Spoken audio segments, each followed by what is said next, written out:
going on? Not much. I just got the wife hooked on Veronica Mars, so Oh, nice. successful evening. I never watched that show, but I do love me some Kristen Bell. So Yeah, that's nice, but it is a pretty good show too.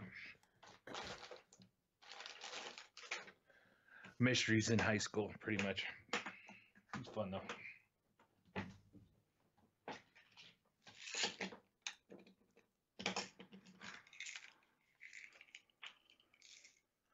I'm gonna do my old man pills here while we wait. anything good? Prozac, 2 flavors. Flavors. Yeah, I got 2 dosages I take. Huh. A 40 and a 20.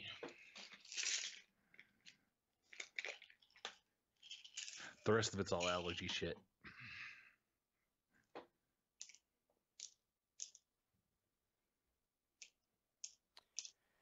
Okay, let's see. I'm about to push this live here. Select here.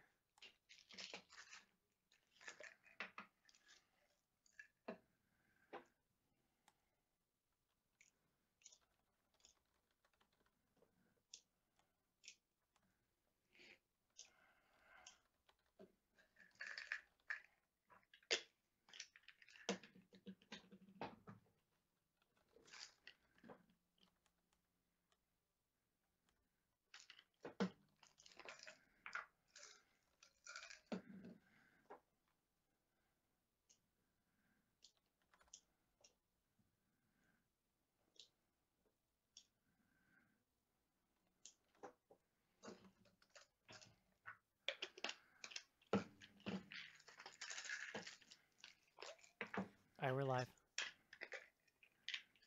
Hello, Internet.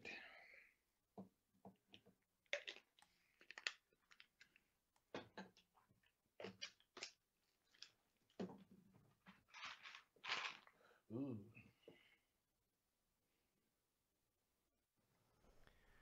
Once Joe's on, I'm gonna go do my business.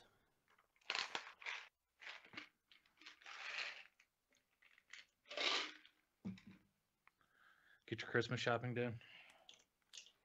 My wife usually does that stuff, so yes? Question mark. She's really good. She'll like plan all year. So like by the time Christmas comes around, she's bought little stuff all year round, and she has most people covered. She's pretty smart. All right, I'll be back. You guys are live on the internet, Joe. What? You guys are live on the internet. Oh. I'm on the internet. Is that on computers now? What am I looking for here?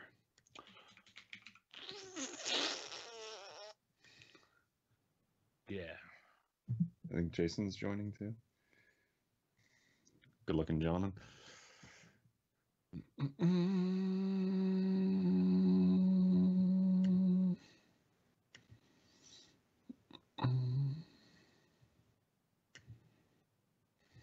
Oh, those are going to be expensive, aren't they? What's that? Hootie and the Blowfish tickets. Oh, sure.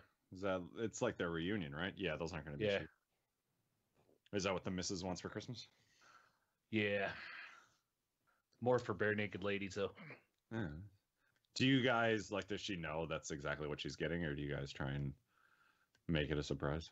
She doesn't know, but she's already told me that's what she wants. So yeah.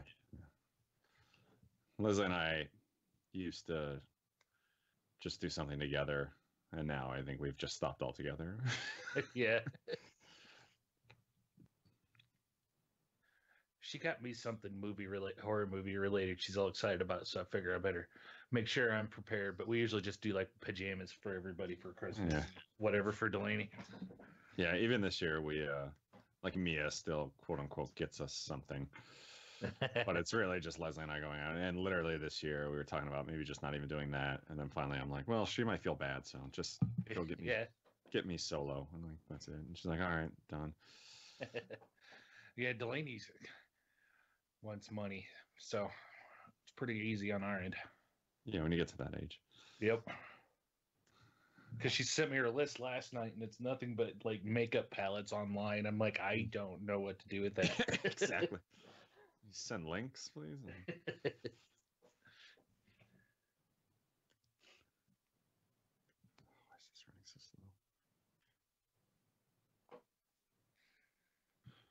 I gotta get my parents' stuff, but my stepdad's easy because he freaking loves that Duluth Duluth trading company's clothing store. Well, that stuff's not cheap. Like, No, we had like a ton of signs for it here, and I'm like, oh, we'll go take a look. And then I went inside and like, because they advertise like that, like the Yeah. boxer briefs and stuff, and I'm like, oh, like maybe I'll try one of those. A pair of like boxer briefs is like $20 or something. oh, I know. I mean, Yeah, it's supposed to be good, but like, dear God. well, it's funny because he's infatuated with those, so we just buy him a gift card and he can buy all the undies he wants. Yeah. Yeah. Like, it doesn't seem like they have sales or anything either. They do sometimes. Yeah. All right, Yeah. maybe I'll- I like buying their pants for work. They get not the fire hose ones, but their manager pants are pretty comfy. Huh. They put that across the street from a Cabela's like 5 minutes from my house. So I think they're like owned by the same people or something, because that's the same thing. I that think we they hear. are too. It's like right next to each other. Well, I think Bass Pro probably owns them all now. Then Yeah. Yeah. They just got bought, right?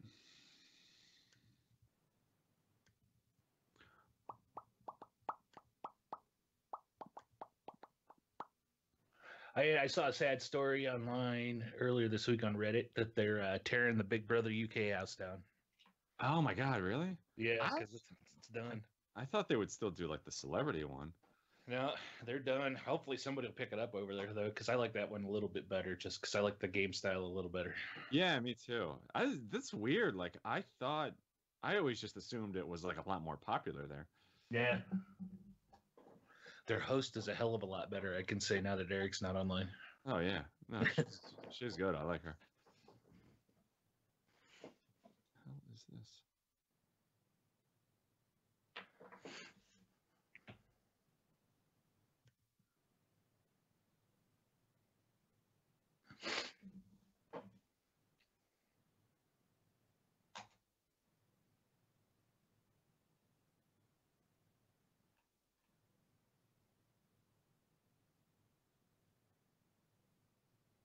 Isn't Celebrity supposed to be coming here soon? Yeah, January like 21st or something. They haven't announced the cast yet. I know. I wish they would. Like, they always take forever. Yeah. They're I'd heard I shouldn't say I heard, just digging around on the Big Brother subreddit, there's people on there speculating, and one of them might be Kurt Angle from WWF. That'd be pretty funny. Oh my God.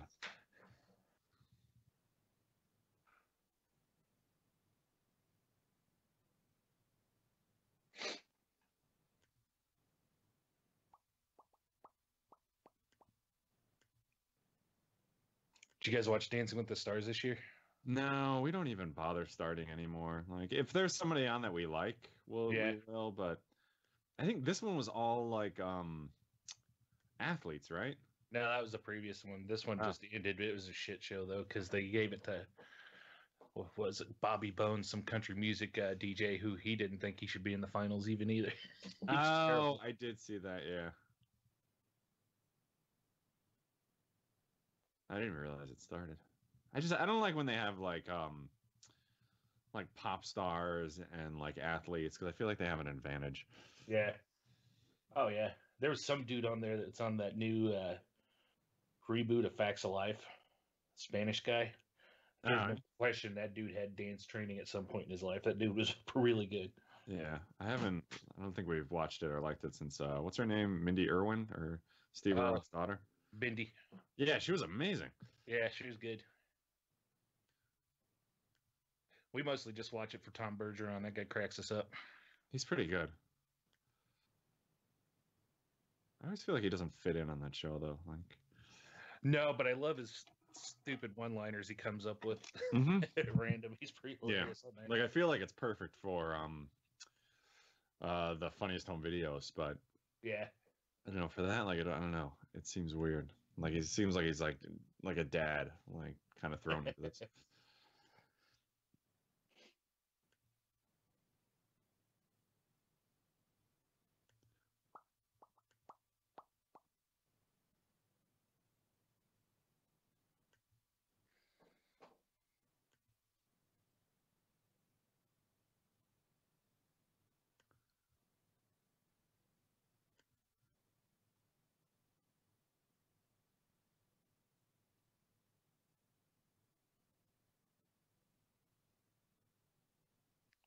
I was just telling Eric, did you guys ever watch Veronica Mars?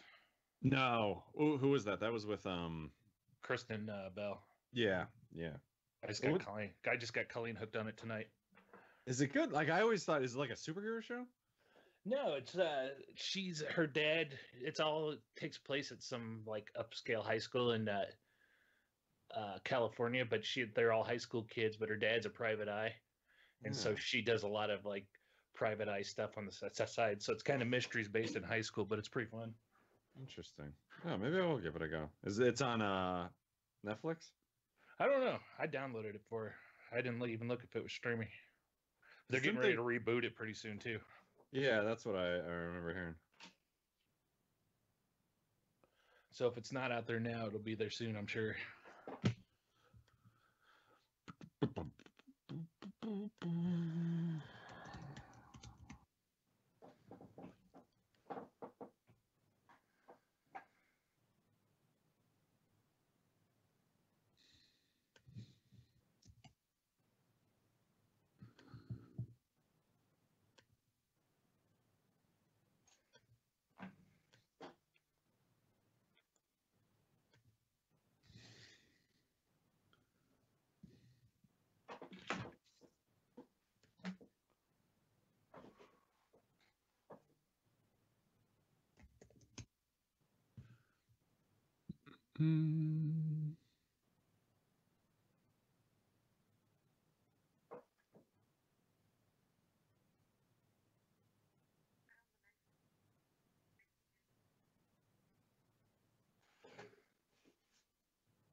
What is iZombie?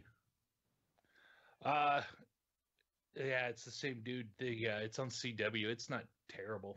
I just saw. I was looking on Netflix. I saw it there. I never even heard of it. Yeah, I think it's got like one more season left. They're getting ready to put out. I was gonna say, is it still on? Yeah, we've kept up with that one. It's all right. They get a lot of the same people in there though, because it's the same show dude that runs it.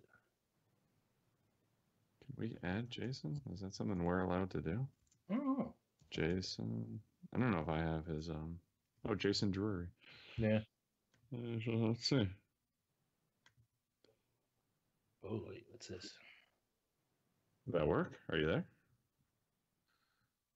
3 or 4. Oh, Here it comes. Hey. There he is. Hey, what's going on? Eric's pooping. That's what's going on. Hey, well, you know, is that everybody poops, Casey. I just learned that. How you been, dude? It's been a while. I know, man. All right, living the toddler life. Yeah. Trying to fucking stay sane. You know, that's about it. And then I'll watch this movie tonight. You know, finished about 2 minutes ago. Nice. Did you ever you found it on Shudder? Yeah, I sure did. Yeah, I had to go off of I had to watch it like on the main webpage. I couldn't go through Amazon for some reason. Huh. It acted like it didn't exist. Which, you know, I don't know how you guys feel about this movie, but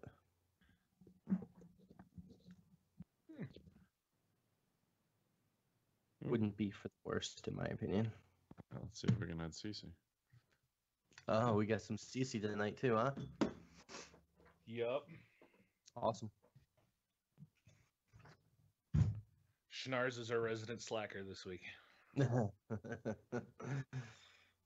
We call him Mark. Yeah. Hi, Cece. Hey. Hey, Cece. Hello, what's up? Living the dream. Living the dream.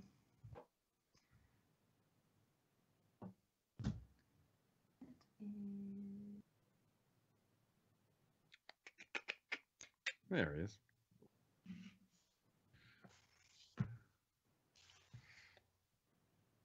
Still alive. Jason. Yeah, we forgot to tell you guys that. Sorry. What's up, Jason? Yeah, it's all right. What's going on? Thanks for joining us on short notice. Hey, no problem. I enjoy the facial hair. Trying to be like you. Trying to be like you when I grow up, you know? It's very you're starting to look like Jimmy James from News Radio. Holy shit.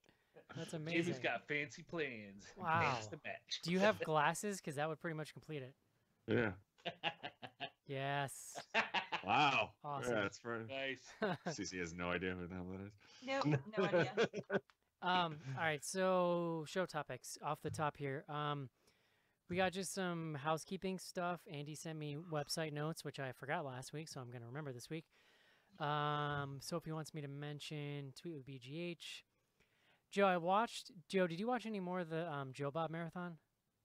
Like maybe 20 more minutes of what's the Japanese one? Yeah, so I was going to say, because I watched that whole movie. It's Dead or Alive. It's pretty bonkers, but I wasn't sure if anybody else went and saw it.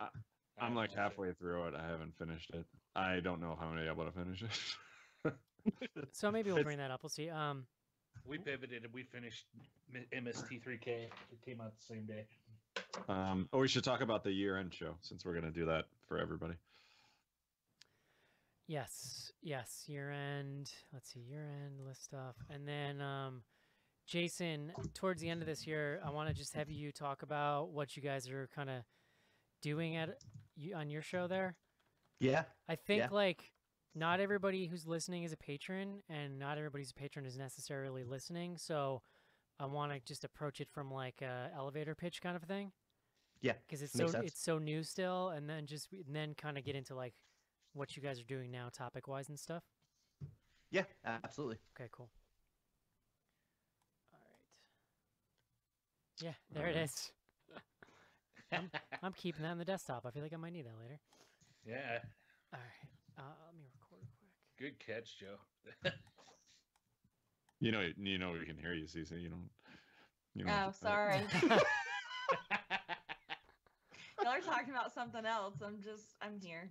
Type the whole discussion tonight. Cece, go get your whole bottle of wine. No. I need you. I had a hyped party up. last night, so I'm still kind of hungover from last night. All right, CC's bringing her B game. Yeah, pretty pumped. All right, I'm recording. You guys can mute when you're ready.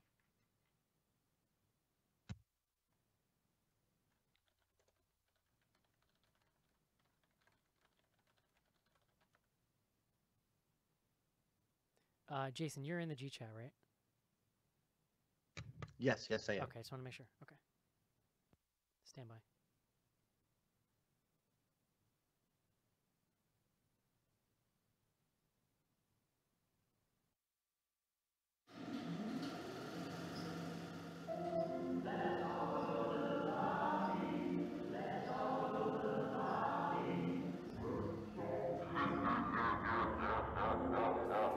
Welcome to Bloody Good Horror, covering the best and worst of the horror genre since Halloween 2007. Listener discretion is advised.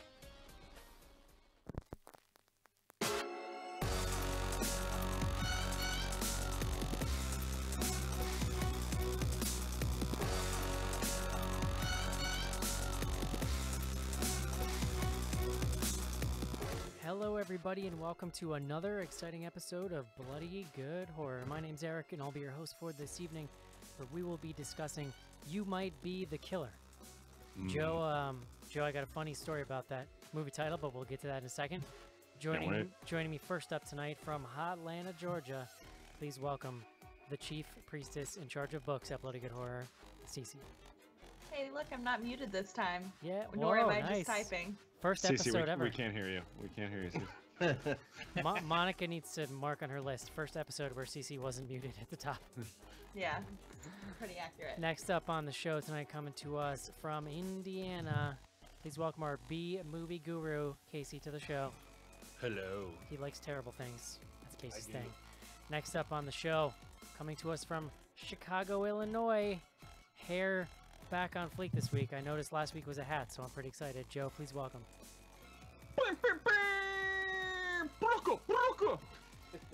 And last up tonight, this guy's been on the show before, but it's been a little while, and he's back with us tonight. Please welcome the host of Behold an Electric Terror, the BGH spinoff, Jason, to the show. Hey, what's going on, everyone? Also known as Jimmy James. And so nice, they named him twice. Right. Jason, refresh my memory here. You're in Texas? No. No, Damn it. that's not accurate at all. Where are you? I am in South Carolina, originally from the great state of Connecticut, Ah, in a transplant. South Carolina is known as the Texas of the Carolinas. it's basically Texas. is. Yeah, You to were me, so close, Eric. like anything south of Jersey is basically Texas. It's true. It's accurate. They always say everything's bigger in South Carolina. I got in this whole southern rant on Slack today, and I even tagged Cece in it, and I noticed she completely ignored me. Yeah. I was like, I didn't have time, and then I like kind of read it, and I was like, not today. Not today, Satan. Not today. Cece ghosted me, as the kids say. Yeah, sorry. I still love you, but I just couldn't. To be Bless his heart. fair, I started out by saying something nice. I started it out by saying, the South is okay because Cece's from there. I like that it's just okay. Well, The one sentence is I think supposed I to said make up for it's- the entirety of the rant. Listen, when you think of all the other bad things about the South, Cece, the fact that you make all of that up is actually really impressive. No, I mean, to be fair, there's Waffle Houses too. Tacos, I mean, that's true. I'll give you that much. if taquerias. we had to replace Cece with a Waffle House, I mean, nothing personal, Cece, but you know, That's plain hateful. But Just- okay. just the fifth feed is just the inside of a Waffle House. No, Christ. what do you think of this Just movie? plain Waffle House? smothered hash browns. Just a cigarette put out in a cup of coffee. just what'd you think? What'd you think? And then it's just like the empty sound of a fryer going. Dishes, Yeah. dishes clanking in the background. Bring some valid points. So, Joe, you know what's funny about "You Might Be the Killer" as a movie title? So this might be the least surprising Eric thing ever, but like 20 minutes into this movie, things start happening where the main character's kind of like, oh, I think I might be the killer. Like it starts turning, and it happens pretty fast. And I was like, I had so non-processed the title of this movie that surprised me. Well, to be We're fair, not that surprised, Eric. I know you don't like to read, so I just figured you didn't even look at the title. It was, yeah. I had a moment of Yeah. myself today. Listen, Cece, I read Yeah, like I know. But how 7 many times books was this it year. the same book? It was the same book. Okay. That doesn't count. I read That's I like read- memorization. I read Game of Thrones. I realize that's not what it's actually called, but I read 2 through 5, which the 5 is like 1,000 or 1,500 pages or some shit. I read the entire Southern Reach trilogy. Mhm. I read what's that sci-fi thing, Casey, that you turned me on to, that sci-fi made a show out of there, and Star Wars. God damn it, Joe. the thing with the Trek. Rosie and the no, With the what? Buck Rogers. they're on the ship and Flash Gordon. come on, Casey, Christ. you turned me on to this book. It's like a 10-part series. Oh, The Expanse. Yes. Star Wars. I read the first Expanse book this year, and then I That was this year? reread Game of Thrones 1 and 2. I'm not good at math either, but that's like a bunch of books. How many did you actually clock in this year at CC? Like, what was your total?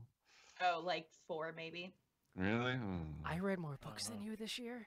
I I mean, I'm did. also working like 3 jobs, so Still, I barely make time to watch movies. So yes, I haven't been reading very much this year. I'm still calling that a win. So if that's okay. Waffle Yeah. House. How many books did you read? Order up! Very, very exciting times. Bunch of stuff going on over at bloodygoodhorror.com. I was supposed to read. So Andy, you know Andy, Joe? Are you familiar with this Andy character? We've met. Familiar. He has a beard, I believe. He does. He does have a beard. Andy. White guy, right? Yeah. Yes. Yeah, all right. Andy- Yeah, I remember him. Andy is the managing editor of bloodygoodhorror.com. He manages the editing over there on that site. And we worked out this thing where he was going to start sending me dispatches from the site every week so I could plug stuff. And then he sent me the first one last week when I told him email was the way to go, and I helped him out by not reading any of it, completely forgetting. Huh. So I just want to say this week we have a review of Anna and the Apocalypse. Oh yeah. I hear that looks movie's- very good. yeah. I'm bummed we're not going to be able to get that in before the end of A the year. perfect 10, I believe. Oh, Yeah. from Andrew. Sophie has a review of the Swiss teen body horror flick Blew My Mind, which has a terrible title because it's like BLUE. It's a whole thing, but I blew myself. yeah, exactly. But the trailers for that actually looked really cool. And our Jason here reviewed Terrified. Yeah, one of your favorite movies of the year, Eric. I believe. I was captivated Yeah. when I can understand the subtitles. Completely captivated. That's fair. Oh God, you know what? Slack has been devolving too much lately for me into like movie debates, and I'm just like, this is why I don't use Twitter anymore, guys. Can we just talk about garbage disposals more? Well, the thing that's happened on Slack too is people keep getting Terrifier and Terrified mixed up. Yeah. So they'll talk about one like it's the other one, and like it just goes completely off the rails. Like that Brazilian misogynist clown is a motherfucker. Yeah, it's like Argentinian. I got hard on milk.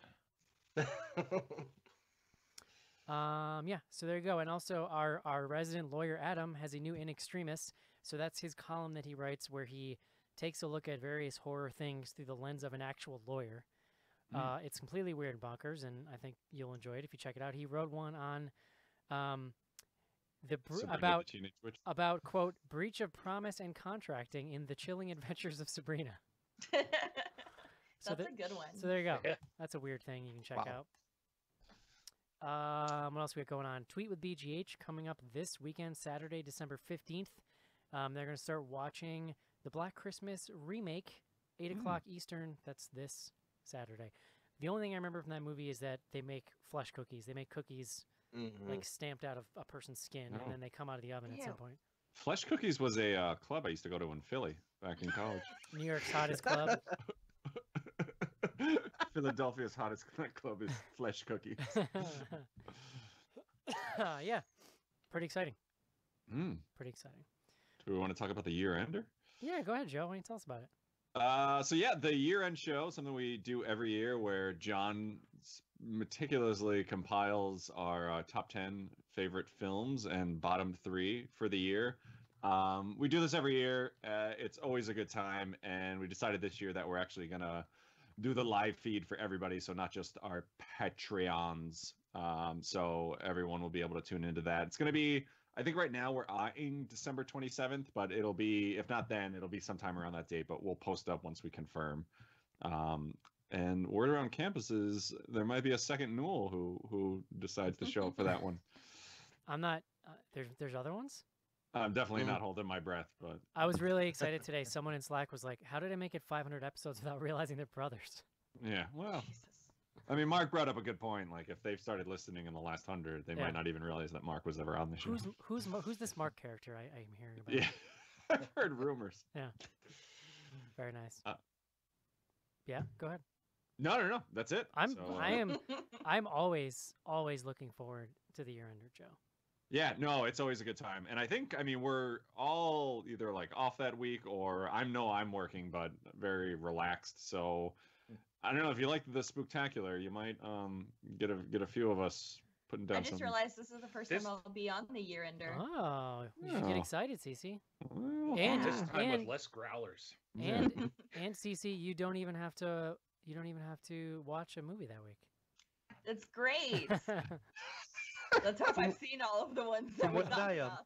From what I gather from Slack, like a regular day of work for Joe is like 10 beers just sitting at his desk. So I'm interested to see what a relaxed week looks like. I mean, you put that on my office. They're the ones who brought me kegs and. Hey, you seem like you have a drinking problem. Here's an in-house bar. Exactly. No. You know, they do it so, like, I work in, it's advertising, but like a weird subset of it. That makes it sound like a lot dirtier than it is. But like, they literally, like, most agencies started doing this because they know that people are going to go out and drink, and they're like, well, why don't you just stay here and have a couple beers and keep working? It's like the cool mom in high school rule. Yeah. We'd rather you do it here where you can continue working than, you know, out at some bar. Did you help come up with that idea, Joe? No, I mean, that's, you know, like, pretty much once all the Mad Men stuff started to die out and you couldn't actually just, like, openly drink in your offices and, like, scrutinize women, like, they started to... Scrutinize women. That's probably the nicest way of putting it, right? Yeah, I liked it. All right. Very yeah. exciting. Anything else going on that anybody wants to discuss tonight? Oh, Jason, I know what I want to talk about. Oh yeah. Jason, so you host this thing. So if you are a Bloody Good Horror patron at any level, you get episode 2, the spin-off shows. So that's Sophistical Cinema. It's occasional episodes of Cinema Fromage when Casey decides he wants to put one out. And also, increasingly lately, that means episodes of Cece's podcast. Yeah. I mean, what about the Eric wait. show? Like, we're not going to mention Eric that. The show. Eric show. Joe, I actually have an Eric show in the works right now. I'll have you know. Ooh. So there you go. Is it episode 500? It'll be my second Eric show of the year. And increasingly lately, that means you get episodes of Behold and Electric Terror. Jason, do you want to, for people who are unfamiliar, do you want to tell them about this show? Absolutely. Behold and Electric Terror is focused on horror, primarily horror television. So, you guys cover film on here. Behold Electric Terror's area is genre television. Once a month, we also run a couple times a month, twice a month, we run a Twitter poll and put some anthology shows up for you guys to vote on. So a lot of the stuff we talk about is things like The Twilight Zone, Tales from the Dark Side. But we also cover, usually once a month, a bigger show. Like this month, next month we're going to cover Brain Dead. I don't know if you guys know anything about that show. But we also... What's Brain Dead the show? What? Yeah, so Brain Dead is a show that was one season where it has Tony Shalhoub in it. What? And the premise is that aliens have taken over Washington, D.C. So they're brain-sucking aliens that control all the politicians in Washington, D.C. And it's sort of a comedy horror. Oh, this rings a wild. bell, yeah. It's like Is this, maybe like 4 or 5 years ago. Yep. Okay, I was going to say, it's is a this... No, really it wasn't great even that long. I was It's gonna got Mary Elizabeth Winstead. And Mary doesn't it? Winstead's in it as well. I was going to say, is it pre or post Monk, but I guess that answers my question. Post Monk. Hey, you guys should do that Monk. People like that.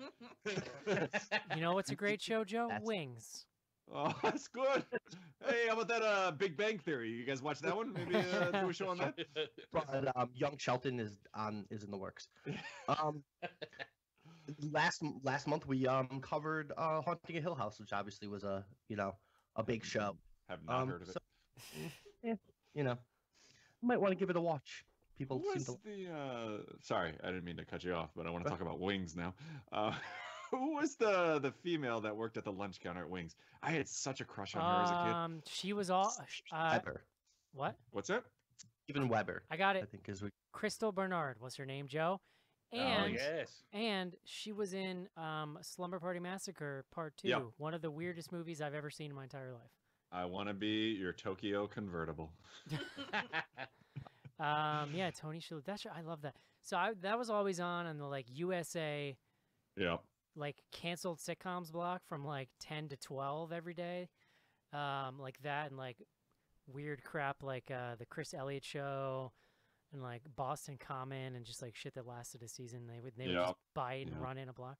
So Crystal Bernard has got to be on a Hallmark movie this season, right? That's. I've got to imagine. I'm looking into this now. So that derailed quick. Jason, I don't remember where you were. No, it's fine. So yeah, I mean, guys, if you want to dig into horror television, we come out typically Fridays. Once a week we have a show that comes out. We just recorded a show where we talked about different 90s, mostly 90s cartoon versions of A Christmas Carol. So that should be coming around. And we talked about the real Ghostbusters cartoon. Oh, nice. Christmas Carol. The 90s Flintstones Christmas Carol, which Sophie thoroughly hated. So you can listen to that, and that's coming out. Here's the thing about the Flintstones. It's terrible. Yeah. Oh. And it's always been terrible. Yeah. And it's a fucking 90s version of the Flintstones. Right. I don't know. I loved it. I loved that, and I love the Jetsons. And there was like crossover episodes, and they changed my life. I can get with the Jetsons, but how did the Jetsons cross over with the Flintstones? They just did. I feel like it may have been like a Christmas special, like where they had the two of them. Is that like, the big? Were they Hanna-Barbera? Because I remember like a Yeah. huge Hanna-Barbera Christmas crossover special where they were all on a mountain, and it was like there was some, you know, it was probably early '80s or something. It came out, but I remember seeing that a bunch as a kid and loving it. Probably. Jason, if you're ever gonna do Friday the 13th the series, let me know because I've always wanted an excuse to waste time watching that weird. We've done one episode of that, but yes, we will definitely do that, and you're already pegged to be on. Or like there, so Freddy's we'll see. Nightmares or something. Mm-hmm. More importantly, we did talk about an episode of Freddy's Nightmares. Well, episode 1 of Freddy's Nightmares. No actually. shit. big fan, Eric. You've been listening for a long time. Yeah. So yeah, More importantly, 2004's Single Santa Seeks Mrs. Claus, starring one Crystal Bernard and Steve Gutenberg. Ooh. whoa. Honestly, whoa. Joe, I've had such Short bad. stints. I have like such Steve- bad. I used to be so good with like celebrity names, and now my memory's just going to shit as I get older. So I'm pretty Oh. pumped that I pulled Crystal Bernard out of the back pocket there. Yeah. Oh, Meet the Santas. What is that on? Are you guys watching Hallmark Christmas movies? I am obsessed. Like we watched at least like one every other day. I'll be honest, that's probably my least tolerable film genre that exists. So like my wife watched that new Netflix thing about the prince or some shit in the background like a couple weeks ago, and I just Oh my god, it's so bad. They do like, Like that actor is the worst. they do. I think that's the one where they do like B-roll of New York, where it all supposed to take place in New York, but then like halfway through, like nobody noticed that they were showing clips of Chicago, like obvious Chicago landmarks. like, hey, it's the bean. Yeah, exactly. I love them though. Ah, good times. Hey, Joe. Yeah, what's up, G? I've noticed, I know I mentioned this earlier, but like on the weeks where you wear a hat, I didn't bring it up last week, but you Yeah. clearly went to like extra effort tonight to make sure your hair was on point. Oh, I almost wore a hat today, but I got a haircut on Friday, and I'm like, no, I need to show this off for Eric. Yeah. He needs to. Very nice. Very nice. All right, Joe. Please tell me what we are drinking tonight. Beer guts. What the hell we were doing? You might be the killer. You may be the killer. Whatever. A heartwarming tale about a gentleman going back to the camp that he runs every year, and realizing that he's blacking out and murders are happening. And that fun starts to unfold as he calls How I Met Your Mother. Well, what's her name? Allison Hannigan? Somebody else is definitely gonna have to synopsize, but in honor of his blackouts, I picked a beer that you too could black out with at home. It's from the fine folks at Great Lakes Brewing Company out in Cleveland, Ohio, and this is their Blackout Stout. Whee! Which is a Russian Imperial Stout, or just Imperial Stout, you'll hear it referred to as. Pretty much what that means is, and I'm sure I've talked about this before, but it's been a while, since I could say that I wasn't addicted. Jeez. Have you guys, the Been most a while. upsetting lyric in that song is at the end where he says, but I can still remember just the way you taste. Like, it's the most... Yeah, exactly. But I can still remember just the way you taste. I'm not gonna lie, Joe. I fucking love that song. Also, best. there was a video with him and like Fred Durst. Like, Oh, you're doing... thinking I'm on the outside. Are you? Oh, you're right. You're right. I love that song 100%. too. I was had a Stained phase, Joe. I'm feeling those lighters. Yeah, he like wasn't Sexy. he wasn't doing anything. Like he wasn't No. playing an instrument or anything. He was just sitting there like being his hype man for this like super dour. I actually, when I was 18, we went to Montreal, and on St. Patrick's Day, and we went to a bunch of strip clubs. And at one of those clubs, there was a dancer dancing to "It's Been a While," Oh, dear God. and it, So we went to a strip club on my birthday in Nashville, and the girl was dancing to Andrew WK, and I'm pretty sure that was like the best day of my life. see that's awesome. Dancing to Stained was like I literally have never recovered that part of my soul that I that's lost really that day. depressing. She can still remember just the way you taste. Yeah. But anywho, this beer, Blackout Stout from Great Lakes Brewing, clocks in at about 10% alcohol, so you really can black out with this one pretty easily, which is, you know, nice around the holiday season if you're spending time with family.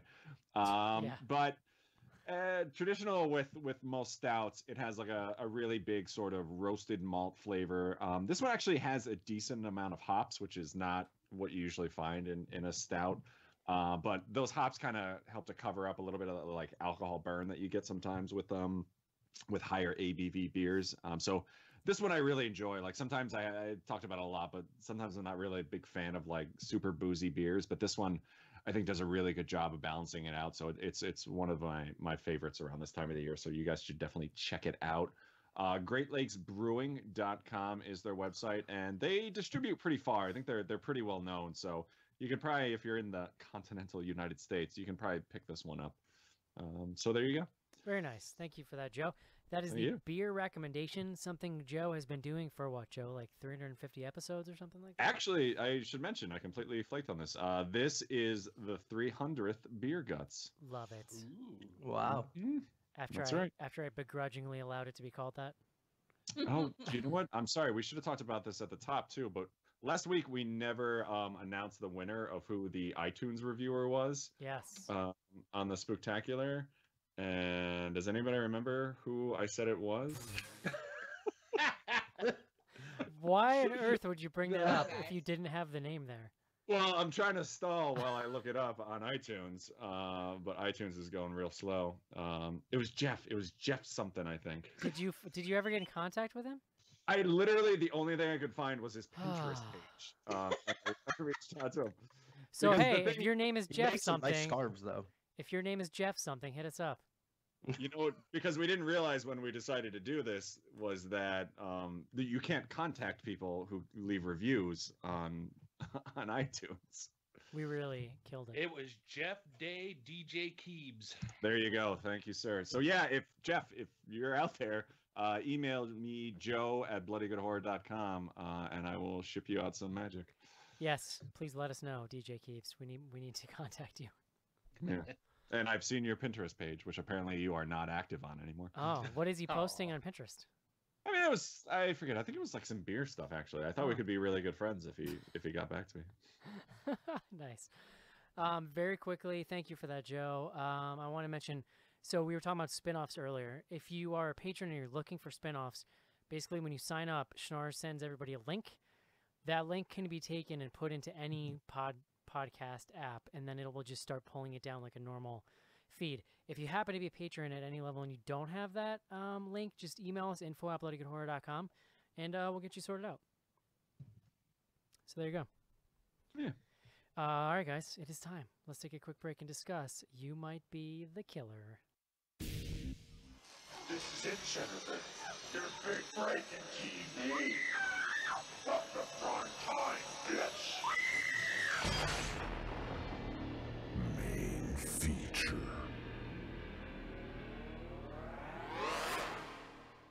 So, Joe, it turns out the twist in this movie is that this guy, he might be the killer.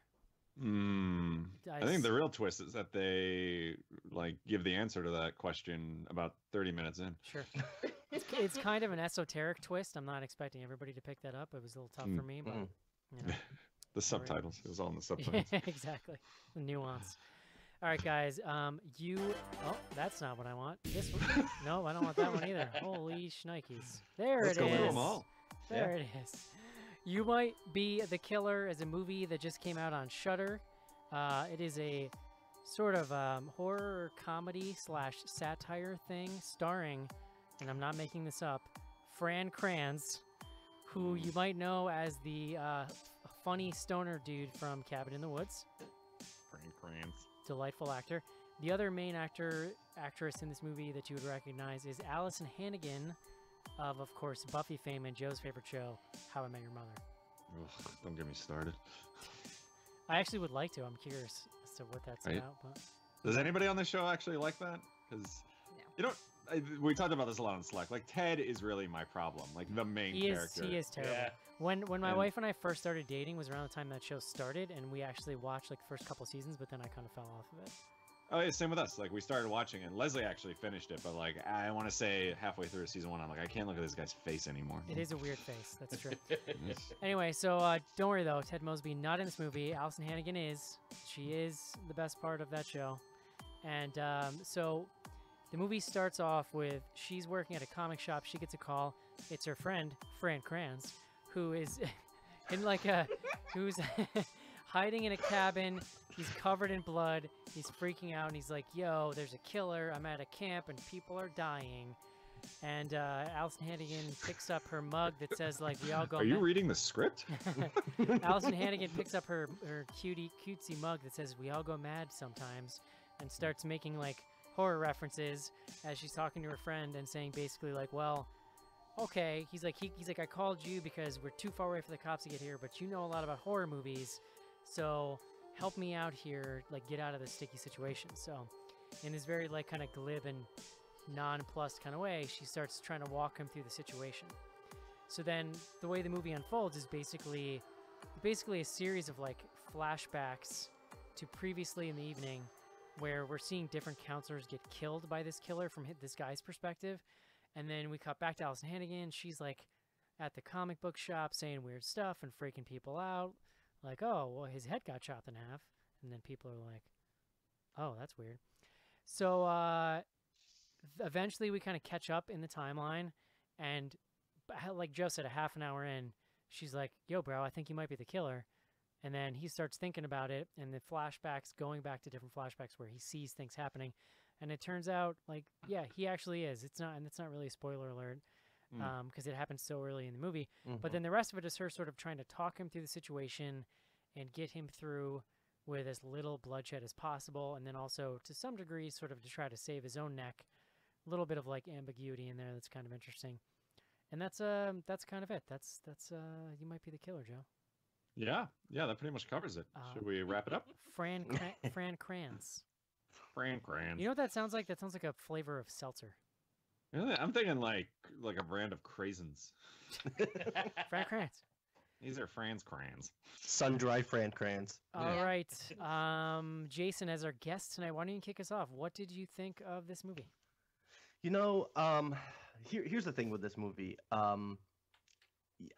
Like, it's very much relies on whether you think the comedy works or not, and it's very much just winks at you the entire time.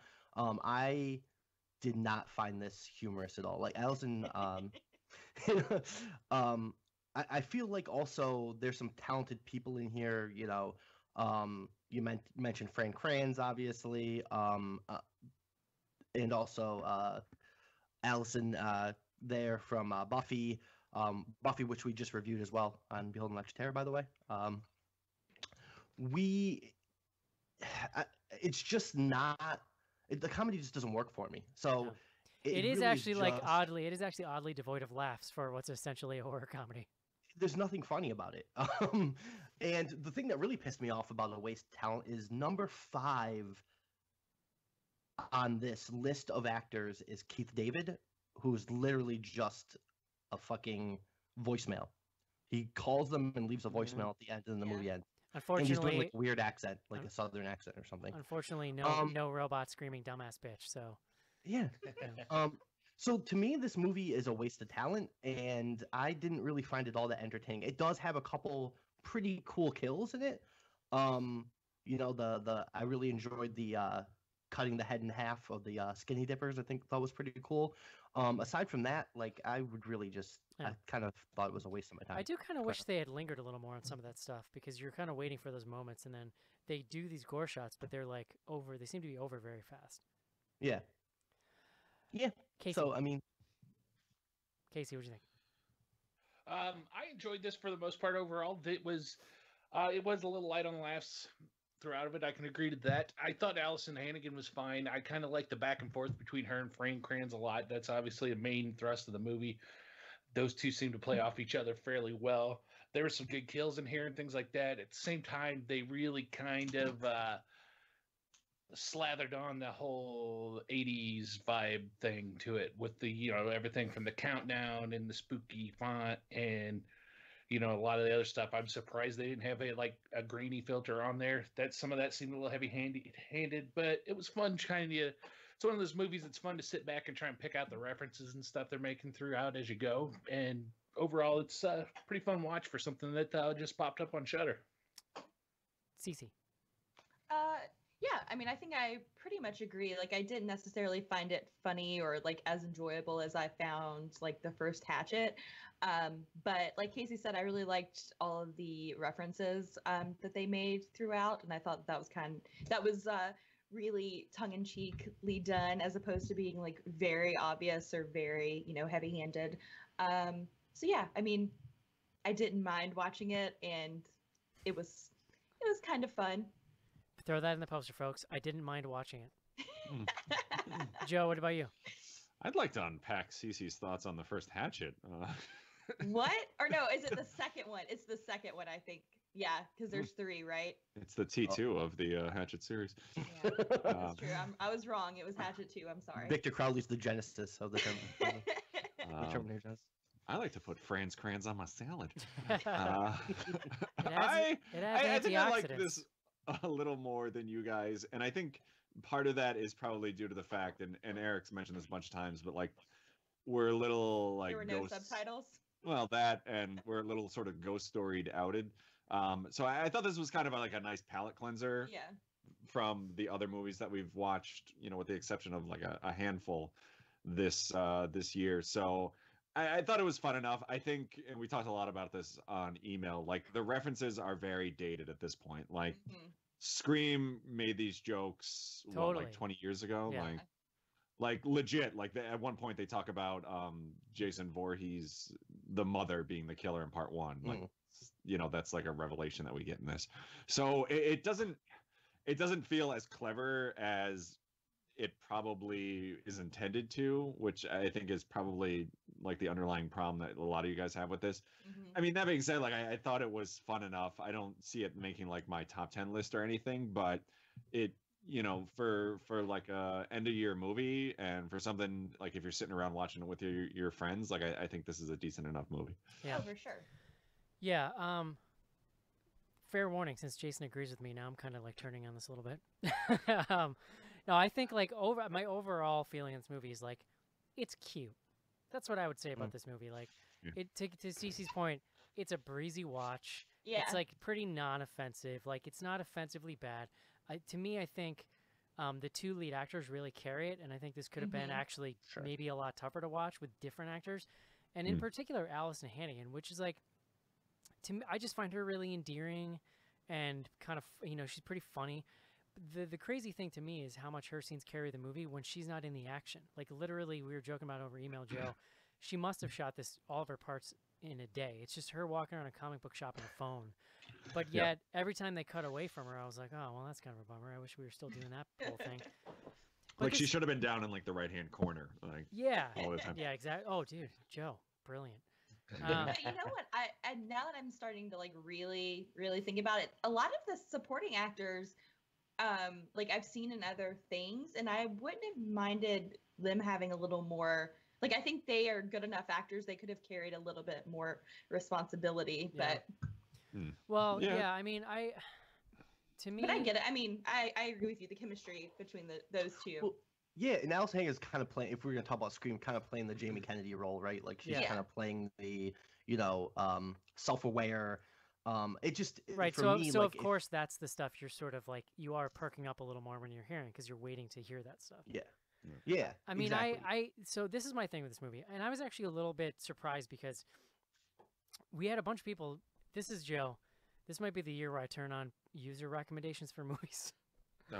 But like people, I've been done with that for a while. There were people just like losing it over this movie, and I'm a little kind of confused by some of that. But like, to me, this movie had to do one of two things. It either had to be hilariously funny, which I don't really think it is. It's kind of like I got a couple chuckles out of it. That was about it. Or it needed to be really smart in what it was saying about the movies it's referencing. And it's so boilerplate. It kind of really blows my mind that somebody sat down in 2018 and was like, guys, I have the most clever thing to say about slasher movies in 2018. Have you heard of this final girl thing, you guys? I don't know if anybody knows this. Let me do this whole scene and spell this out. Like, literally, their most profound thing they have to say about the whole thing is rehashing final girl shit that, like, look, final girl, it's a great thing. It's a fascinating theory. Like, but that book came out in the 90s. Scream came out in 96. The Rise of Leslie Vernon came out in like 2006. Yeah, but I and think did I this mean, stuff so much Yeah. smarter, had so much more to say about the Mhm. relationship between the final girl and the villain. So to me, I just like, I guess my question about this movie is like, what are you adding to the discussion if you're not being super funny, which I don't think it is. Well, I think that's what I'm trying to say. Like the supporting actors could have been utilized a lot more intensely, because the scene between the two girls who kind of like have to hash it out as to who's going to be the final girl is a cool like kind of flip of the archetype that, you know, the you know, busty sexy girl ex-girlfriend is like, you know, screw this, you know, innocent girl, I'm going to be the final girl, and is essentially going to kill her. Like that's a cool like flip of the trope, but it was almost throwaway. Like they Totally. mention it and you see it happen, and then it's like, okay, well that could have And actually, that that could have whole really been something. that was one of the only things that I pinpointed as being clever was like Yeah, the whole thing where they're debate, like he's trying to convince them, like, look, if you guys are both still here, then there is no final girl, and then nobody has to kill me Right. like that. But then it's just kind of that one scene, and then they move on. But that's also the moment where I started thinking, like, well, where's the rest of the stuff this script is saying? You know what I mean? Like, yeah, and I agree. Like if that was going to be it, like I feel like that should have happened earlier, like maybe in the middle of the movie, and then something else would have like developed around that, Well, as opposed to because Yeah. part of it is that, I mean, part of it is that they named the movie "You Might Be the Killer." So if you're a smart person and not me, you're already waiting for it to happen, right? But also, like, they, regardless, like, they show their hand about 20, 30 minutes in. Yeah. oh sure, So yeah. then the rest of the movie gets kind of repetitive because it's just like this weird jumbled thing where they're jumping around in the timeline, and it's like to different body counts and how people died. But that's sort of it for the next like 45 minutes of the movie. It's kind of all that happens. Well, that's the weirdest Yeah. part. Like once they tell you that he really is the killer, it's like, Mhm. well, now you know what's going to happen. But I mean, I think to Cece's point, like it could have been a lot more interesting if they played on like those like traditional roles in the movie a little more. Like they set up the final girl thing, which I agree was like probably the most interesting part of this outside of the Hannigan Franz Kranz conversations. But I mean, like they easily could have had like the stoner and like, you know, he confronts him saying like, all right, well, stop smoking, and then I won't have to kill you and blah blah. Like they could have Yeah. played off that a lot more, and it probably would have been a lot more interesting. But that's yeah, what, but then you that's- have Cabin in the Right. Woods again. Yeah, that's true. Right. Yeah. and that's kind of where I'm with Eric on this. Like this movie, and totally with totally with you guys. Like this movie's harmless. Like it's fine. I don't really Totally. want to shit on it too much. Yeah. But in a world where Cabin in the Wood exists and Behind the Mask exists, and Yeah. you know, Yeah. Man Bites Dog even exists. Like it's almost like it's just too harmless. Like has nothing to say. Yeah, right. Like, It's I mean, very- it's like 2018, right? So Right. to me, Yeah. and I think that I think the horror fan in all of us goes into something like this and gives it the benefit of the doubt to start, because like we spent most of our childhoods being told that horror movies are bad for you or they're terrible or whatever. So when something comes in and it wants to pander to you, I think that's a thing that we all have moments that we're like, all right, pander to me, bro. Like, let's do this. But to Pander me, me. like in 2018, I just feel like I demand a little more from it. You got to kill some aspect of it, and everything here is just very middle of the road. Yeah. Yeah, and that's completely fair. And at the same time, like Jason was pointing out, though, this is very middle of the road, but at the same time, it's not like it's a torture to get through either. It's Yeah. just pretty much bog standard. It's- You've seen a lot of really bad stuff that is worse than this, and a lot of stuff that's a lot better. To use a Yeah. phrase I use a lot in the show, it's a trifle. Yeah. It's a what? I missed that. A trifle. Oh, Are there the any trouble with trifles. any specific scenes that you guys want to pull out? There's like stuff you enjoyed or stuff you thought didn't work. And for me, I had a big problem. I shouldn't say I have a big problem, but I got tired of the numbered victims gimmick going Oh out my throughout the god. movie. Yeah, it was a Really? little. See, I kind of like that, like the way Yeah, it I kept mean- going back up and down. Like I thought it kind of gave you a reference point of like where we were in the storyline. It was a little It was a A little. little bit, but I got eye rolly with it by the time that like the screen when it showed up when they had to cross out like 3 different numbers. I was like, okay, come on. I mean, the Yeah, jumping. that gag didn't really do all that much for me. No, I it was did, yeah, it hysterical didn't. on the ground. The jumping around also just got a little disorienting for me. Yeah. I don't know. It's interesting because like what they do is, on the one hand, I appreciate that they jump in so quick, but then you sort of what you lose is like nobody loves the first half an hour of a slasher, right? But you need that time to try to do whatever meager character building you can do. Unfortunately, because they bypass it in this movie, you have none of it. The only character building you get at all is that he was hooking up with this one girl and was kind of bummed that she broke up with him. And that's like kind of it for any character in this movie. So yeah, I mean well, that's true. they sort of well, they well, this- sacrifice it by way of getting into this non-traditional narrative. I want to disagree with you, Eric, in one place. If it's Friday the 13th Part 3, I could spend hours with Shelley. Just watching that mean, beautiful so- man on screen. There's to an extent, yes, but I think the kind of nice thing about this is you do jump right into the action, but then like 20 minutes in, they do kind of jump back and start introducing all these folks in the camp. So it's almost like I agree, like when you're watching like a Friday the 13th, you're just waiting for the kills to start happening. So like that first 20 minutes or whatever, you're like, all right, I don't give a shit about this. Whereas this one, I feel like it kind of starts off and you kind of got your hopes up, and then all of a sudden it's like, all right, no, now we're going to jump back and do that part that you traditionally don't like in a slasher movie. And it kind of like it takes away from like the setup that they're already doing with Franz Kranz and Hannigan, and like brings you back to the beginning, which I thought like threw off the pace of the movie altogether. Yeah. Yeah. It's funny now that we're talking about this. It reminds me a lot of Final Girls that we Yeah. watched with Malin Ackerman in that, and I think they handled, like Erica's talking about, the character development and stuff, and the way they doled some of that stuff out. They handled it better in that other film. Well, there's, I mean, yeah, there's like actually a really clear through line in Final Girls, and not only that, but I think it's fun. It's like super fun in a way that this movie isn't. Well, it's an interesting concept because like they go into the movie and like they're kind of playing that out. Right, I and don't so say, and so like- and so that movie's bringing you a new take on this. It's something different, yeah. Right. I mean, we are kind of shitting on this, but I mean, I do think like the gore in this was pretty. It was a lot more than I thought it was going to be. Like some of the kills I thought were really interesting. Like you do see like heads getting split in half and Oh, stuff, yeah. which Yeah. you know, for again like having watched like Ghost Movie and Spooky Creaky House like 100 times this year, like this was something a little more fun. I think about this a lot, Joe. Actually, we kind of discussed this in the show recently, or not too long ago. But like, I wonder how much. I think like, am I getting cranky in my old age, or is it that? Serious question though. Like, we've said this before. I have 2 small children. I get no free time during a normal week. I watch one movie. I watch one movie a week typically, and it's for this show. And so when that movie is just kind of middle of the road, I'm like more apt to get annoyed by it. You know what I mean? As Yeah. opposed to when I Oh. just had, young man's time. I totally get it. And I almost wonder, like, if I had seen this movie 20 years ago, would I be a little more lenient with it? Like, because Well, 20 years ago would have been like a revelation. You know what I mean? yeah, well, sure, yeah, but I mean, if I was 20 years younger, maybe like it could just be like a a fun Friday night kind of throwaway. Whereas now it's a little more like vested. Yeah. And plus, Yeah. we have a journalistic integrity on this show to. You know, I feel like I feel like they could have. I don't feel like it was a waste of time to watch it. Like I enjoyed watching it, but yeah, I mean, it's just not.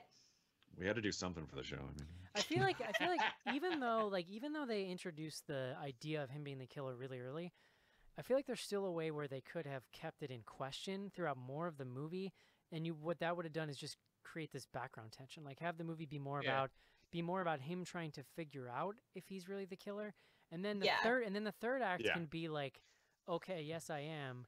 How do I not kill? But instead, the whole movie is that. Just how do I not? Well, kill I think or whatever. you're right. I think they just, when Hannigan basically says, like, are you holding a knife? Like, they could have spread that out to where, like, she hears him killing people, and then she's like, wait a second, like, you know, are you doing this? And he's like, oh my God, yes. And then a couple of minutes later, it's like, oh, here's something else. Right, like the time from her first saying, I think you might be the killer, until he's like, oh, yeah, no, I'm the killer. It's like 20 Yeah. seconds. Yeah, Yeah, you're like, yeah, exactly. okay, great. So now what? No, I had the thought, like, where are we going from here? Yeah, I mean, I just want to come back to the point that I think that what makes this film at all noteworthy at all is just the performances of Fran Kranz and Allison Hannigan. Oh yeah, I mean, I loved And- him, and like his performance was Oh, awesome. Who? Who's Cece? Him? Fran. What's his name? Oh, What's his name? Fran Kranz. Franz Cran. I put Fran Kranz in my stuffing around the holidays. even when the jokes are lame, like his timing is impeccable, Yeah. and Yeah. Yeah. he acts the shit out of this role. So Well, and honestly, when the extension of that, I thought for like a slasher killer, this was pretty cool. I kind of Yeah, dug for the sure. slasher killer, and I liked everything they did with the mask when Like- it was like compelling him to put it on and stuff. I thought those scenes were great. I Although kind it of kind dug of his made me knife. feel like I was watching Jim Carrey's The Mask. Exactly. Well- Yeah, a It little looked bit. a little too close Yeah, to no, that. it looks like Groot. Yeah. Yeah. Yeah, But looked- it also that's what looks like makes the it- like I just It does watched look Mask. Yeah. So my other beef is like, and I realize it's a comedy, so it's not really the point. But Craisins is like, he's like my height, and so they don't use a stunt actor to like portray him as the killer. So it's just a dude in like a camp t-shirt and a members only jacket with his dumb wood mask on, and it's like the least intimidating thing. Like Yeah. half the people he kills are just considerably bigger than he is, and he's got like super magic strength, but still it's kind of just like, all right. Well, but he kind of says that because when he he asks Hannigan, he's like, "Wait, so you're telling me if I put the mask on, I can kill this super buff Brad?" And then it's kind of I liked that it was very tongue in cheek, where like all of a sudden he was busting through the side of the wall with his slasher magic rather than him being his normal self. Slasher magic. That's Yeah. right. I like Slasher that. magic. That's a new one, yeah. Copyright. It's the name of my autobiography. I bring Fran Kranz to work and have him as a snack in the afternoon. Listen, Joe, it's good fiber and antioxidants. It's great. Franz Kranz. It's like Franz is the brand. Like Yeah, Franz Franz Kranz. Kranz. Yeah. I bring him to the movies instead of popcorn. Get Franz yourself some Kranz. Franz Kranz. Fran approved. I feel like you need to replace our bumpers with all of our fake advertisements, Yeah. like your Purge. Come on down to the Your Purge. employer. The Purge got you down. Come on down to Purge Palace. I'm still pissed that they stole that idea for Comic-Con. I'm just saying. Didn't do it. They didn't do it Should we justice. wrap it up? They- Or? Have you or a loved one been affected by the Purge? Anything else? I was just gonna say, like, I hear what Casey's saying, like, about the premise of the mask and all that stuff is kind of interesting. It just feels like so sloppily executed. Like, Yeah. it's almost like they wrote this and didn't bother to go back and edit it. Like they're like the mask is just sitting on the top of this fucking grave with just like a little bit of grass over it. and it's like, It's got like But four. it's- It's got like 4 leaves on it. yeah. Oh, Like, there it is. What's unclear to me is like, and maybe I just missed this, but if he, that happens sometimes, Joe. Sometimes I miss things. If he knew- Disagree. If he knew, I'm sharp as a tack, buddy.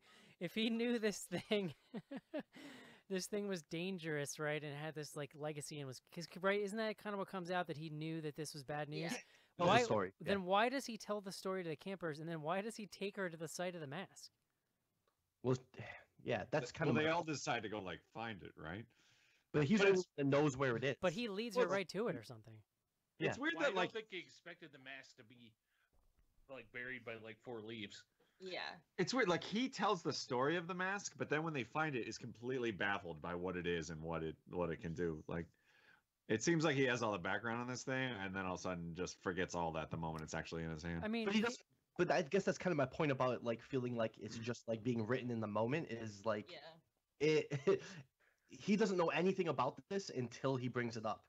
Like Yeah. it's almost like he has no idea what's going on when he's talking to Alzey again. And then he's like, "Oh yeah, there's the mask," and I guess it definitely makes him black out. But he wasn't blacked out when he was telling the story initially. you know what's So funny is none of like, it makes sense. I kept thinking about during this movie, Joe, is like, you know what I'd rather be watching this movie? Like Well, just a regular slasher.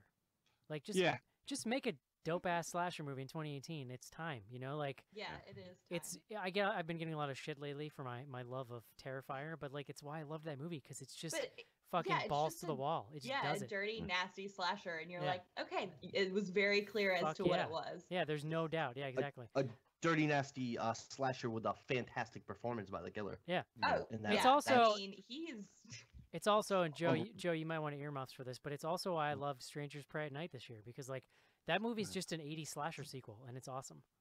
That wasn't good though. I mean, I'll say like the other movie that we were torn between this week was The Witch in the Window, and if you had watched that, you legit would have just punched yourself in the face for an hour. You and a would have half. jumped out of a window. Yeah. That movie, I don't know that one we got a So lot of bad. recommendations for, and I Bad. don't know what the Well, fuck. people here's were my thinking, other 'cause- thing, and like I don't know, I was gonna say this for the year ender, but I'm sure it'll come back up. But like we were having this discussion about how it's become almost impossible for us to keep up with all of this direct to video stuff, all these foreign titles coming through Shudder, all these like Netflix originals. It's awesome on the one hand because it allows us to go to the theater less and see all this indie stuff, and some of it turns out really great. But I feel like what's happening is we used to get the best indie stuff filtered to us. Like it would go through festivals, it would get a DVD release, and eventually somebody would be like, hey, you need to check out Super Dark Times. And then 50 people would say that and we'd be like, awesome. But I just feel like this year I saw a lot of this direct to streaming stuff that a lot of people were fawning over, and we watched it and I was like, this is super mediocre. And I don't know like if it's just people are excited that all this weird genre stuff is coming out, but I'm not connecting with a lot of it, and I'm worried that 2019 is just going to be like this times 20. Yeah, exactly. yeah. Well, I think and we just did our year-end show talking about the year-end in television. But I feel like this has been a really great year for horror film. I Mhm. just think it's a lot to wade through. Yeah, I just feel like I to can't find it. Yeah, like I can't be the sifter anymore. Like, but also I don't trust the other people to sift for me. So you see my conundrum here, Jason. Mhm. It's There a it is. real Sophie's choice. But there's a lot more mediocre. But in the past, there was a lot more trash. So Yeah. like, Yeah. I see your point about mediocrity, but mediocre's a lot better than trash. So Well, and Sometimes. I would rather somebody try something and it be mediocre or maybe even trash than to like just redo something over and over again. So, I can't really Yeah, but hate like on the movie too I'd much. rather watch like 100 Ouijas or like 100 Slender. Well, maybe not Slender Man, but like what was the other one? Wish Upon. Like, cause Wish Upon is hilarious. Yeah, it was like at the end of the day, it was kind of like stupid fun. All right, guys. Would you recommend this movie, Casey? I think it's worth a go. Cece? Yeah, sure. Joe? Yeah, I mean, we kind of pooed on it, but I think it's fun enough for especially this time of year. Jason? no, unless you want something that's on the background while you're getting blackout drunk, then yeah. Yeah, it's fine I for think that. like as a potential, right, like background movie, you could throw this on at like a Halloween party or something when nobody's going to be watching. Like other than that, I think I'm thumbs down on this week. Well, Sorry, guys. All right, that's going to do it for You Might Be the Killer. Let's take a quick break and do some fan mail. Stephen King, author of Cujo and Carrie. David Cronenberg, director of Scanners. Together, they put you in the grip of the dead zone. You're a devil. Something real. From the mind of Stephen King, a vision of the future. The Dead Zone. Rated R. Starts today, Mansbro in Westwood, Chinese Hollywood and theaters. This is Courtney Gaines and Malachi from Children of the Corn, and you're listening to Bloody Good Horror.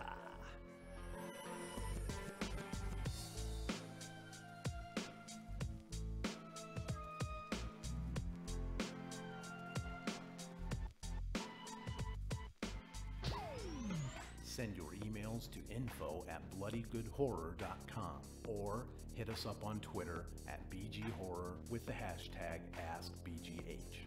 And don't forget to pick up back episodes of the show at podcast.bloodygoodhorror.com.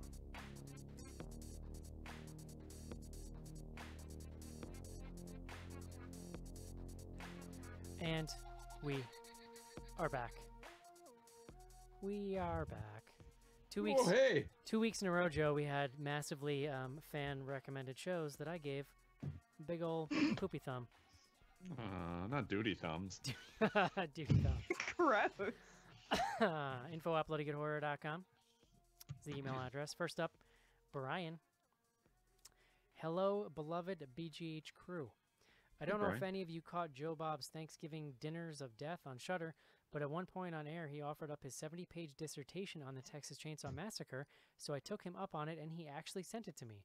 Thought you all might enjoy as well. Well, maybe not Eric, because it's more than 5 pages, but maybe Cece can summarize for him. Anyway, happy reading, Brian. I'll have you know I read more books than Cece this year, sir. Fact. So booyah. Facts. Yeah, he sent it to me, so I can forward it to you guys if you're interested. Yeah, awesome. definitely. Yeah. And Love to. also, it was adorable. Joe Bob's like, listen, we're doing a little thing on Christmas, a little Christmas movie marathon. He's like, tell all your friends, we need all the help we can get. So don't forget, 21st of December, Joe Bob, coming I'm back. all over that. And also, his mail lady there tweeted that their weekly show is starting early 2019. Oh, nice. Yeah, Thanksgiving was tough because, I mean, It's tough. you're with your Thanksgiving. family. Yeah. Like, I can't, like, we were at my wife's house, or my wife's, like, my brother-in-law and sister-in-law. It's not like I can go in the other room and be like, hey, guys, you want to turn this on? Yeah, I mean, it actually kind of worked out in the sense that, like, everybody in our house is dead by 9 o'clock on Thanksgiving, so I was able to just watch some of it, but I'm not staying up all night. I'm not a crazy person, Joe. Yeah. I do wonder, though. I wonder what those people... Sometimes I just want to, like, get a glimpse of that person's life that can actually do that or will do that. Like, are they on drugs? Like, how does that work? I was literally about to suggest, like, maybe for the Christmas one, we should get meth. Yeah, like, that's the only way I could possibly see. Let's just pick some up. And the third... So I went and I watched the third movie, Joe, which is Takashi Miike's Dead or Alive. Yeah.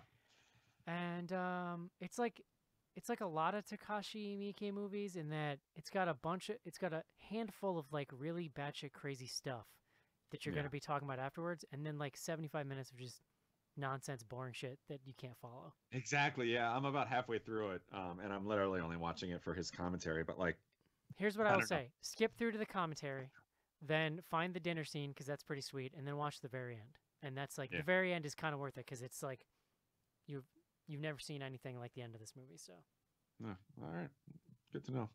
But yeah, there you go. And then I just got that last one left, Blood Rage or whatever. Oh, I haven't watched that yet. Yeah, I've been going through it slowly, but I've heard that one's like I've heard that one's hilarious, so I'm definitely gonna get on that shit. Nice. Next up, Wesley, which I feel like deserves to be read in a Joe accent. It deserves to be read in a Mr. Belvedere accent. Wesley. Wesley, help me with my pants, please. One of my earliest childhood memories was an episode of Mr. Belvedere, but like it was so early on in my life that I didn't actually realize it was a TV show for years. Like I just had this weird memory of like a British documentary. This weird memory of like a British butler I met once or something. Wow. Just real weird, Joe. Real weird. Wesley says, first off, congrats on making it to 500 episodes. The extra long 500 came at a perfect time for me. I was making a 7-hour drive, and the clip show kept me entertained for a large portion of it. It made the drive much less painful. I had written in a few months ago about my newfound sobriety and how the show helped me settle into my new life. I now have a great job that I love, and my family and I have relocated to a new state and are very happy. Thank you all so much for being a consistent and healthy part of my life. I'm so grateful for second chances and BGH. Wes. That's awesome. Yeah. Congratulations, dude. That's Yeah. I hope in your newfound sobriety you didn't watch the Spooktacular. That might have been rough. 100%. And I'm going to forward that email to Schnarzer to make him feel bad for missing the show tonight. Next up, Barry. Barry, long time, Joe. Oh, Barry. Barry. Oh, Barry. Oh, you came and you took. He says, up front, I want to apologize for this being late, but I've been swamped at school and work, with it getting to the end of the semester as well as peak package season. I just wanted to share the story of why BGH is important to me and why I always look forward to the show. In 2010, I moved out of state. being the first member of my family to not attend a college within driving distance. With this amount of travel time from Pittsburgh back to Minnesota, it's not hard to see how visiting back home was not a regular occurrence. In the middle of December that year, I found myself taking an emergency flight home due to an unexpected death of a dear family member. While on the red eye, I was racked with guilt and questions, not knowing how I should compose myself or how my entire family would be reacting to these turns of events. All the while, I was half listening to your Poughkeepsie Tapes podcast, just trying to relax. It finally worked, and I started nodding off about 3/4 of the way through the episode. The next thing I remember is the sound of you all doing your final goodbyes and Mark finishing out the episode by ripping a speaker-distorting fart, causing the rest of the crew to bust out laughing. This snapped me to full consciousness, and I had to stop myself from bursting out in belly laughs on a crowded flight. I found myself reflecting on how my late family member would have found that to be hysterical too, which aided me in both composing myself and helping to put me in the right mindset for the next week to come, coping with my loss and my family.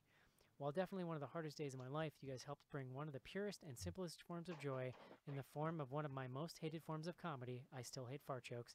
And for that, I'm forever grateful. Your humble fan since February 2010, Barry, a.k.a. Elmer from Team Warts. Ooh. That's a reference to the 10-year trivia contest, I believe, right? Oh, wow. Yes, absolutely. Yeah, there you go. So thank you for that, Barry. That is That's awesome. very sweet. Yeah, very cool. Oh, and that's the last email. Then I just have my notes here from Schnars about the show tonight. Okay. Do we want to do tweets? info@bloodygoodhorror.com is the email address. Joe, we're also on Twitter. Yeah, we are. We monitor 2 hashtags. First one is BGH Classics, and that's if you're listening to a show and something tickles your fancy and you want to post up a quote or comment or interaction we had. That's we'll check that. We have none of those today, though, so don't you know. The other one that we do have some from is Ask BGH, which is the one that we post up for every episode, asking you guys to send in questions or random conundrums or life advice that you're looking for. First up from our buddy Skizbot. Oh, sorry, nope, that was last week's. First up is from our friend Monica. Mi corazón, mi amor. Do you have a special go-to candy when watching horror movies? Mine is Shock Tarts or Sour Patch Kids. Shock Tarts it's uncomfortable to read because it sounds like I'm about to say something really offensive. I'm gonna say. So I don't know. I like Fran Kranz. Franz Kranz? I take Franz Kranz to the movie theater. I used to really love Twizzlers, but it's been a while since I've. Back in my candy. Can you still remember just the way they taste? I'm gonna vomit. Jesus. I used to be a huge Goober fan. Like just the humble chocolate covered peanut I found was delightful during a movie. What about Raisinets? Do you like that? I feel like those two go hand in hand. Yeah, Raisinets though, it's like so much sugar combined, it always would like get in my fillings. Just like be a little uncomfortable. I feel like with the Goobers, I feel like I'm getting some protein with it, It's true. I like old timey candy. I'll bring some Necco wafers. Oh, you know what I love?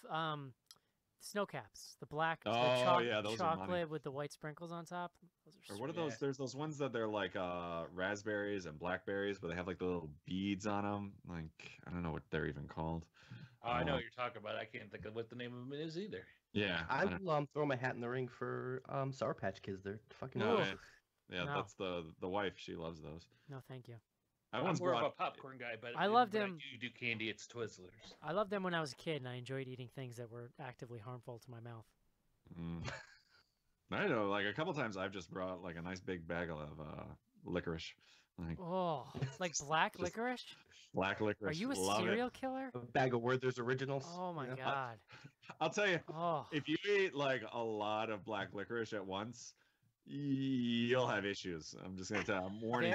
Honestly, you'll have issues. No lie, and I feel like this is one of those like cilantro-like things. There is no taste I find more revolting than the only thing I find more revolting than black licorice is the taste of Robitussin. Two things like Tussin. Two things I cannot tolerate. I could do a black licorice. Can we get what about you, Jason? Oh, I love black licorice. What the? Oh yeah, Cece? Big fan. No. Okay, thank you. Good lord, you people are nuts. It's delicious. I love the black licorice jelly beans. There's I think Mark and I have told this story on the show before, but my dad had this dude that he did business with in Iceland, and he brought us a bunch of candy once, and like they have candy that's just licorice with salt.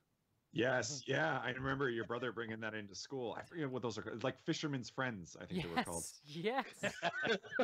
No. Fisherman's Friend is that's the cough drop. That's the cough drop. That's like those. Fisherman Friends are like hardcore cough drops that are like swallowing a flamethrower. They're actually these were Icelandic, right? Yeah. I'm gonna look these up. We don't have Consult to. the internet. Oh wait, I'm the one who's reading the tweets. So. Next up from @ShiverMeTims13, he says, "Do any of you watch Inside Number 9? If yes, what do you think of it? If no, you should definitely check it out. It's British anthology show similar in respects to Black Mirror. It's written by and stars the guy from The League of Gentlemen and Psychoville." Huh. I've never heard of it. Me either. I'd be down to check it out though. Inside Number 9. Yeah.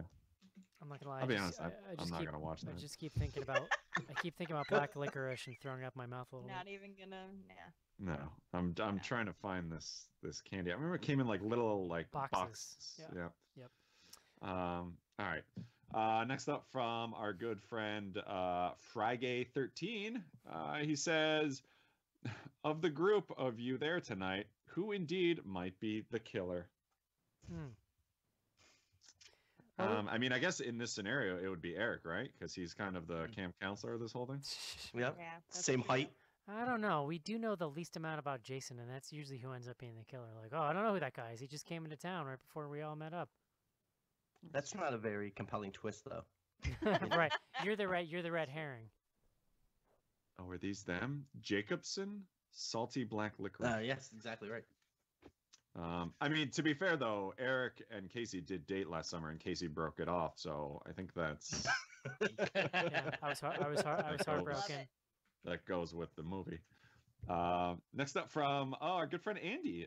Andy @midnight on the tweets. Can we get a ruling from the crew on whether or not we like the closing credit title track, Secret Murder Jam playlist worthy?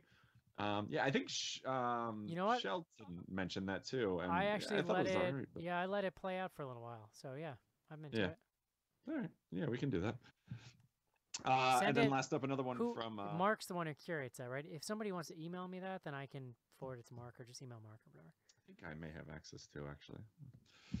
We should probably change that since you know. Who is this? All right, last one here from Skizbot again. Although I'm afraid this may divide the crew toilet cereal style, I must know. Eggnog, yay or nay? Yeah, sure. I'd love to get my nom. Yeah. Yeah, no, yes. I'm into it. Too much. I mean, like it. for me these days, if I drank something with that much sugar in it now, I'd probably keel over and die. But yeah, I used to be into it. I never really did the alcoholic version. Like my mom would just buy it during the holiday season, and I would just like have it, you know. They Leslie, since she's with child, obviously we're trying to cut down the sugar. She's been drinking the I think it's an almond milk version. I forget the name, which brand it is, but it's actually really good. And it's a lot more good for you. Oh, there you go. Somebody. My funny eggnog story is last year at Christmas. My parents came down, go to my mother-in-law's, who's Irish, and she had the good kind with eggnog with bourbon in it, pre-mixed. It was pretty stout. My mom is a teetotaler for the most part. She's never drank more than like 2 beers in her life, I think. But she wanted to try the bourbon eggnog, so my mother-in-law fixed her glass. It was like a regular wine glass, and she filled it to the rim. And I had to pull the parent move when she came out and handed it to my mom and said, "No, you're not drinking that." Jesus. Somebody on this show was talking once about making like a traditional eggnog recipe, and it's bananas. Have you ever read how you make it? Alton Brown actually posts his, and like he makes it like legit during the summer, and then lets it like sit. Yeah, you now. like leave it out or something. Like you make it. It's something real weird. Yeah. Around this time of the year, though, since my wife's side of the family is Potarcano, they make coquito. Oh, delicious! Fucking delicious, and it'll fuck with your dome. Yes, fantastic. How is that in comparison to horchata? It's actually pretty similar. It's pretty much just like a shit ton of rum, so it's got more of like a coconutty flavor to it. But it's pretty much it's along the same lines as eggnog. It's super good. I actually might like it more than eggnog. Yeah. And that's it. That's the end of the tweets. So yeah, I mean, I just want I want the store version that's basically just like milk and sugar and fake egg flavoring. Yeah. What other Christmas treats you guys got going on over there? Chex Mix. Oh. Yeah, we do the party mix, Chex Mix, and my mother-in-law bakes like literally all the time, so they're constantly like I always love that all these treats. That Chex Mix Yeah. insanity. Where Yeah, they my like... wife. What's up, Jason? My wife's a baker too, so Oh, nice. she gets into the Christmas cookies and all that stuff. Dude, who's that dude on? Is it Aussie Andy on Slack who's literally posting like Great British Baking Show shit? Just like, hey, I made this enormous light up gingerbread house because I was bored. Yeah. Amazing. Usually around this time of year, our tradition on my side of the family is to have like a screaming match, and then not speak till around like Valentine's Day. So nice. Looking forward to that one. Nice. Mm-hmm. Nice. The spiked eggnog helps with that. Are you seeing the family this year, Joe? Dear God, no. Over Skype for 15 minutes. Oh yeah, that's the way to go. Okay. Wrap that up on a high note. Do we? I don't think we know what we're doing next week. No, there is some talk of a movie which I can't remember the name of. Something Ravenclaw. I think it's one of the Harry Potter movies. No, it's the Clove Hitch Killer that we're thinking of. Hufflepuff. Thing. Gryffindor. No, that's how we're gonna kick off the new year. The Hufflepuff. So we're all just gonna take one of those quizzes online to find out which house we'd be in. We'll take turns doing it live. I like that. Oh, I think I'm yeah. So we don't know yet, but keep an eye on Twitter. We got basically, I think we got one more movie, right? Before the end of the year now. Yeah. Yeah, one more, and then the week after that we're recording the year-ender, potentially on the 27th. So get excited, people. Get excited. Jason, fans or new fans of Behold Electric Terror, what are you guys working on currently? Yeah, we're going to be reviewing the X-Files Season 6, Episode 6, a Christmas special with the Haunted Ghost, so you can be on the lookout for that. Very nice. Yeah, I guess that's it. Hope you enjoyed the show, guys. You might be the killer. Turns out he was. Fran Kranz. Fran Kranz. You know what I love, Joe? I love a good yogurt covered Fran Kranz. Ooh. Yeah, that's good. Yeah. I'm in. Who starts with goodbye? I think Jason's here. Okay. All right, guys. Have a good week. I like my Fran Kranz covered in chocolate. Oh yeah. See ya. Goodbye. Please never forget just the way I taste. Bye-bye.